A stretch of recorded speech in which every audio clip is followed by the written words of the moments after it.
এই মসজিদ আল্লাহর আদালতে দাঁড়িয়ে যাবে। ইমাম নুরউদ্দিন হাইসামি মাজমু জামায়েতের ভিতরে বাবুস শাফার মধ্যে তিনি একখানা হাদিসে কারিমা লেখেন, মসজিদ আল্লাহর সামনে দাঁড়ায় বলবে, ইয়া রাব্বি, এরা আমার সেবা করেছে, খেদমত করেছে, আল্লাহ এদেরকে জান্নাত না দেওয়া পর্যন্ত আমি যাব না। আল্লাহর সাথে প্রেমের ঝগড়া করবে, মসজিদ মহাব্বতের ঝগড়া বাঁধাবে আল্লাহর সাথে। ইয়া রাব্বি, যদি আমাকে মহাব্বতকারীকে যদি জান্নাতে না দাও আমি আজ যাব না। এই জন্য আল্লাহ রসুল বললেন, যারা মসজিদে বারবার আসে এবং নামাজ পড়ে এবং নিজের দিলখানা মসজিদের সাথে ঝুলায় রাখে, এর অর্থ হলো নিজের দিলটাকে মসজিদমুখী করে রাখে, মসজিদে যায়, মসজিদে আসে, নামাজে যায়, আবার নামাজে আসে, নিজের দিলখানা খোদার ঘরের সাথে রুজু করে রাখে, হাসরের ময়দানে আমার আল্লাহ আরশে মুআল্লার নিচে তাকে জায়গা করে দিবে। একবার জোরে বলা যাবে কি আল্লাহু আকবার। হাজিরিন, আমি মূল আলোচনার কোরআনের একটা আয়াতের অংশে আমি রেখে এসেছিলাম, সেইখানে ফিরে চলে যাই। মানব শরীরের ভিতরে মায়ের রেহেমের মধ্যে আমরা সবাই ছিলাম। প্রথম 40 দিন পানিটাকে আল্লাহ রিফাইন করলেন, বাকি 40 দিন রিফাইন হলো রক্তপিণ্ড থেকে আল্লাহ গোশতখণ্ড বানাইলেন। ওই গোশতখণ্ডটাকে আল্লাহ রিফাইন করে করে করে করে আপনার অস্থি বানানো হলো, হাত, নখ, কান, চোখ, মাথা, দেহ। আল্লাহ আপনার স্ট্রাকচার তৈরি করলেন মায়ের পেটের মধ্যে। 120 দিনের মাথায় রুহু নামক ইঞ্জিন আলমিয়ার হাত থেকে এনে আমার রব আমার আল্লাহ আপনার দেহের মধ্যে রুহুখানা, ইঞ্জিনখানা মায়ের দেহের মধ্যে আল্লাহ ফুঁকায় দিলেন। একসাথে বলা যাবেন আল্লাহু আকবার। এ বাখনগরবাসী, ওই সময় আমার রব মায়ের নাভির সাথে আমার বডির অ্যাডজাস্ট করে দিলেন। মা ভালো খাইলে আমার ভালো খাওয়া হয়, মা ভালো মতো ঘুমাইলে আমার ভালো ঘুম হয়, মা পুষ্টিজনিত খাবার খেলে আমার শরীরে পুষ্টি হয়। এই জন্য ডাক্তার দেখবেন, ডাক্তার গাইনি বিশেষজ্ঞ যারা আছে তারা বলে আমাদের মায়েদেরকে, বোনেদেরকে, নারীদেরকে বলে গর্ভবতী অন্তঃসত্ত্বা নারীদের ভালো ভালো খাবার দিতে হয়, দুধ দিতে হয়, ডিম দিতে হয়, পুষ্টিজনিত খাবার, ফল ফ্রুট থেকে শুরু করে ভালো ভালো খাবার ওই সময় খাওয়াইতে হয়। কারণ ওই সময় ভালো খাবার যদি খায় বাচ্চা পুষ্টি সম্পন্ন হয়, বাচ্চার ব্রেন ভালো হয়, স্বাস্থ্য সম্পন্ন হয়, ওই মহিলার রক্ত ঠিক থাকে, মেয়েটা এবং গর্ভবতী নারীরও শরীর ঠিক থাকে। আল্লাহর নবী বললেন, ও আমার উম্মত, তোমরা তোমাদের গর্ভবতী নারীদেরকে খেজুর খাওয়াও, কারণ খেজুর আল্লাহর জান্নাতের ফল। আদম সফিউল্লাহকে যেই মাটি দিয়ে বানানো হয়েছিল, মাটির অবশিষ্ট অংশ দিয়ে আল্লাহ খেজুর গাছ বানিয়েছিলেন। এই খেজুর গাছ তোমরা তোমাদের নারীদেরকে খেজুর খাওয়াও। আমাদের দেশের মেয়েরা তো খেজুর খাবে না, ভালো জিনিস খায় না, খালি খায় ফুচকা আর চটপটি।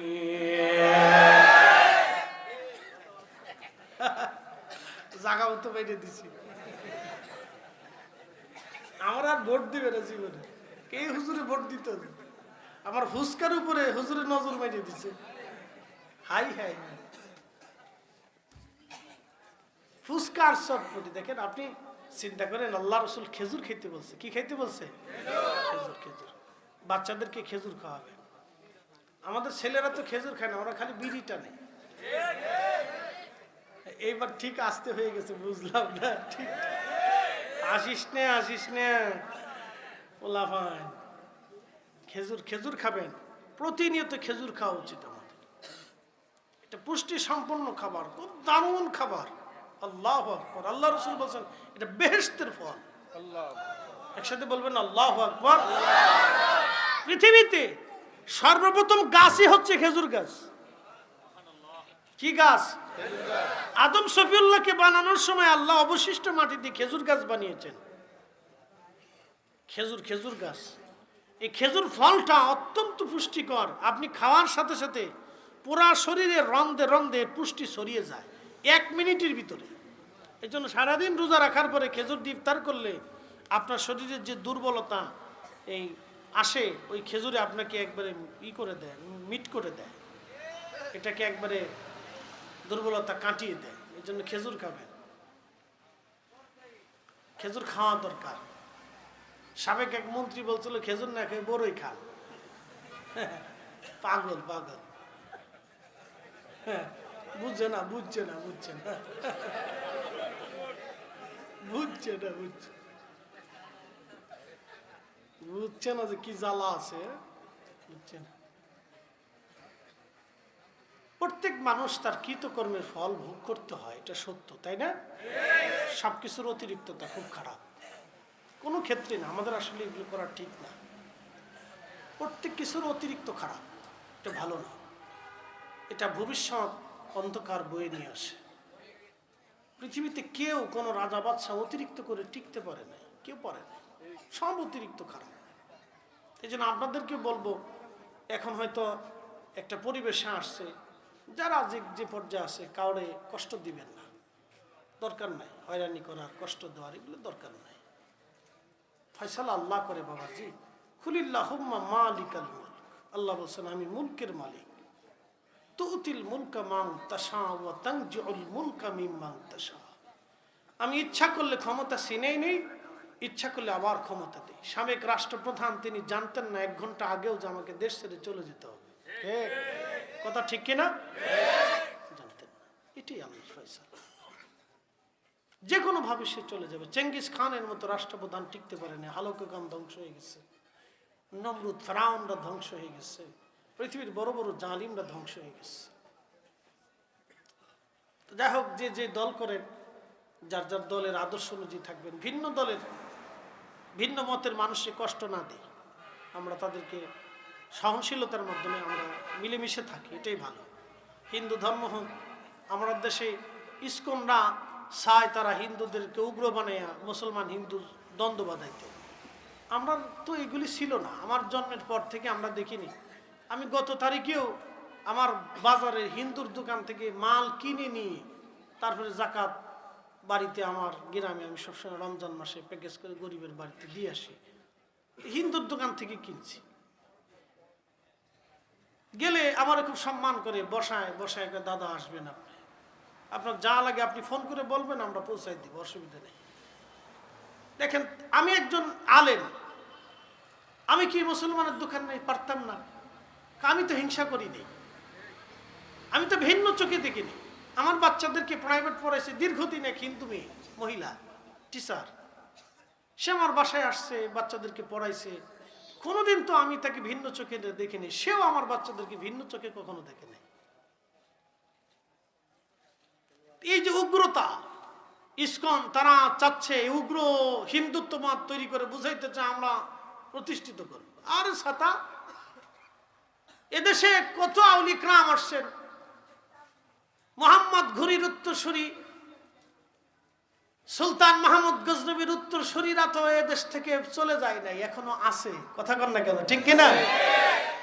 মিলেমিশে থাকাই ভালো। তারা কি বুঝাইতে চায়, মেসেজ দিতে চায়, আমরা জানি না। আচ্ছা, আমরা যদি তাদের সাথে বসবাস না করি, বাজার সদাই না করি, তো তার দোকান থেকে কিনবে কি? কথা কন না কেন?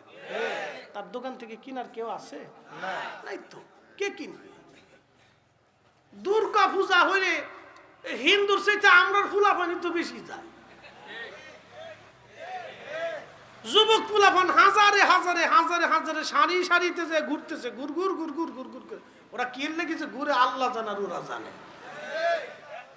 তবে একটার লেগে ঘুরে, কিন্তু এটা কোয়া যাবে না শরীয়তে। হ্যাঁ, বুঝি রে তা, কিন্তু না, খালি ঘুরে, তার লেগে খালি ঘুরে, খালি গুরগুর গুরগুর করে ঘুরে, ফুলাফানে ঘুরে।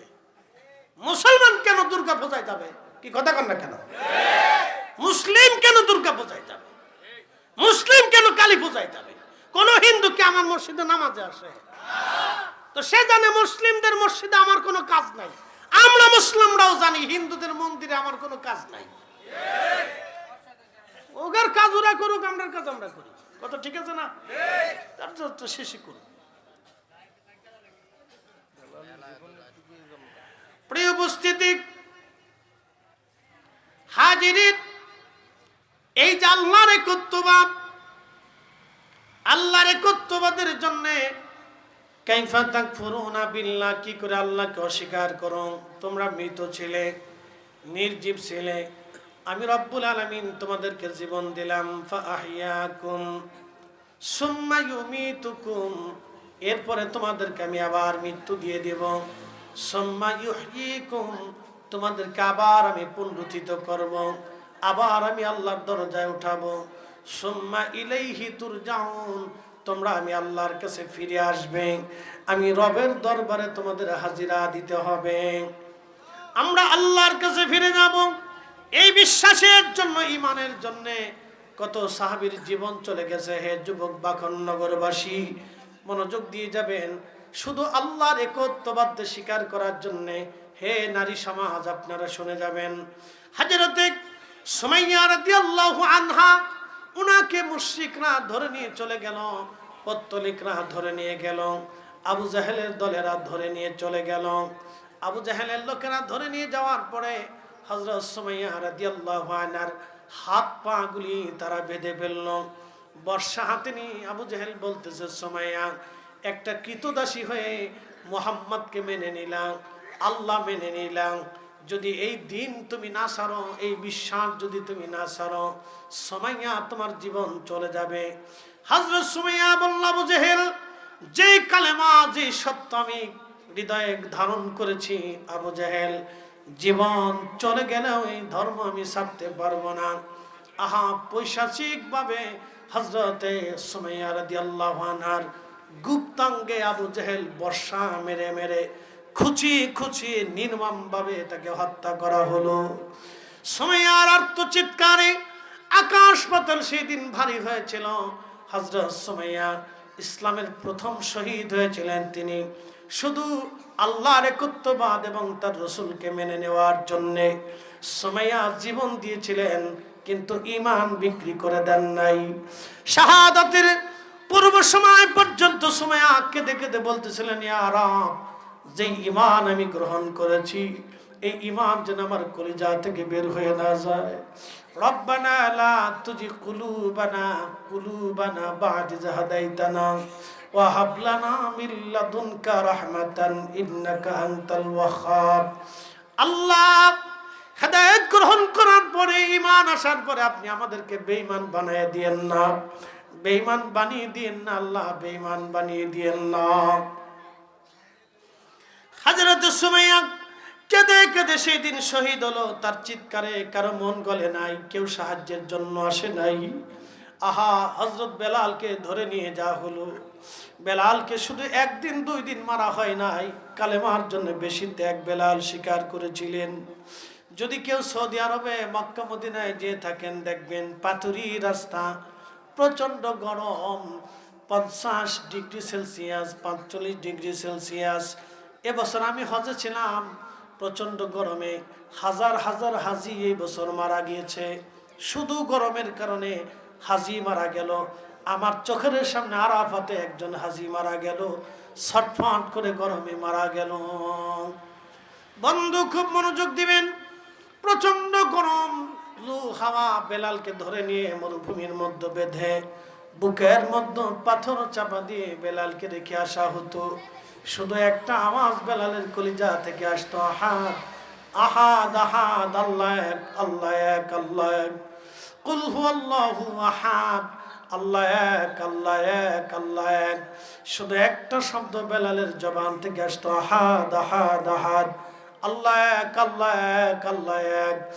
আল্লাহর তাওহীদ, রুবুবিয়তের উপরে, রিসালাতের উপরে কতটা দৃঢ় একীট, মজবুত উহুদ পাহাড়ের মতো শক্ত হয়ে কাফেরের অত্যাচারের সামনে হযরতে বেলাল তিনি ওইভাবে থেকেছেন। পিঠের চামড়া চলে গেল, গলার মধ্যে রশি বেঁধে বেঁধে মক্কার অলিগলি দিয়ে তাকে টানা হলো। হযরতে বেলাল রাদিয়াল্লাহু আনহুর পিঠের চামড়া চলে গেল, গোশত খসে গেল।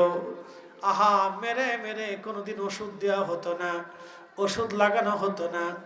দিনের পর দিন ব্যথা যন্ত্রণায় বেলালের কত রজনী নির্ঘুম কেটে গেছে। কতদিন বেলাল অজ্ঞান হয়ে পড়ে থাকতেন, হুঁশ ফিরে আসার পরে আবার আহাদ আহাদ বলে কাঁদতে থাকতেন। এইভাবে দিনের পর দিন মাসের পর মাস, সপ্তাহের পর সপ্তাহ চলে গেল। বেলালের অত্যাচার সহ্য করতে না পেরে বললেন, মুনিব একেবারে আপনি আমাকে জানে মেরে ফেলে দেন, আর সহ্য হচ্ছে না আমার। উমাইয়া ডাক দিয়ে বলতেছে, বেলাল যদি কালেমা সারিস জীবনে বেঁচে যাবি। বেলাল বললেন, না, তুমি আমাকে জানে মেরে ফেলে দাও, আমি কালেমা সারতে পারবো না। উমাইয়া বলল,